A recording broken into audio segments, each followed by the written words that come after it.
Hi, I just wanted to share a couple of quick tips about filling a font.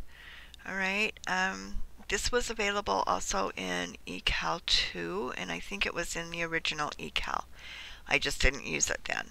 So what you're going to do is you're going to go over to put your font on, get it to whatever size you want, then click on the color palette and go to Fill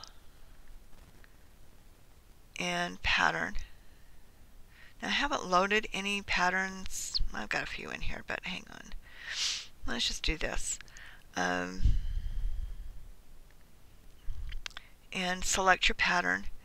I am going to do a pattern that is probably about 6 by 6.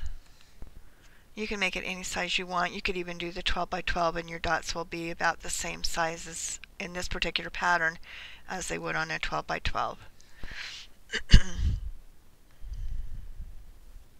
And then let it generate.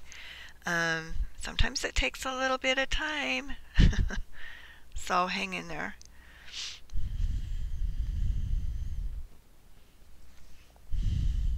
Alright, then you can change, see it's filled it, then you can change the color of your stroke.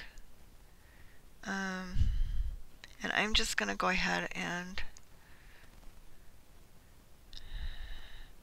do a red.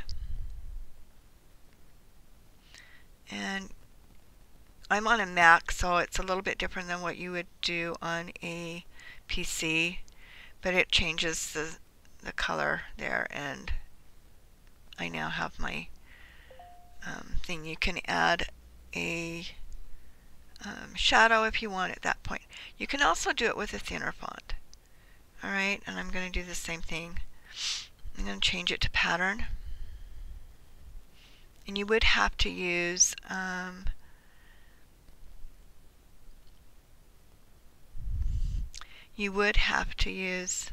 the what am I thinking? Never mind. I don't remember.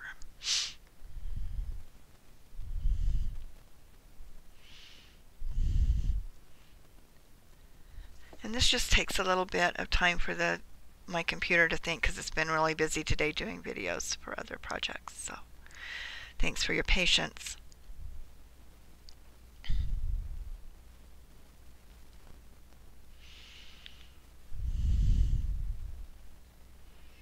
You can add shadows. You also want to make sure that, because this is a fill, that you're going to do print to cut, print, and then do a shadow behind it to do your print to cut.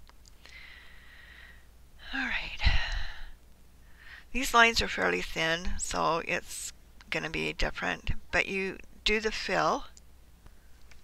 Okay. I'm going to leave it with the darker deal so you can see.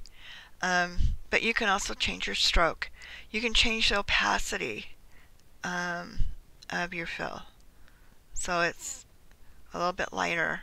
But you're going to want to make sure that this is set to cut, print to cut, print. Alright, and then you're going to put a shadow right behind it, or copy it and then put a shadow right behind it. And make sure that it's do the same thing here. So it's print to cut, print. It's not going to do the same thing for draw. Alright, draw is going to be still the 2 lines. This is a good font. This is called Andrea regular, and it was a free download, I think, from Creative Fabrica. And so if I was just to do this, you can still see that it's 2 lines. Let me pull it up a little bit. You can see that it's still 2 lines. And even if I was to fill it with black, it's still going to draw the 2 lines. But it's thin enough that the 2 lines might fill if your pen nib is a little bit thicker one. So I hope that helps. And I hope that you have fun. Play with it. eCal is very resilient for the most part and allows you to play. And if it crashes, make sure that you just save frequently. Also note that I have not welded my letters together, so they might cut if I don't put them together. So anyway, that's it. Hope this works for you, and I hope that you have a fabulous crafting experience.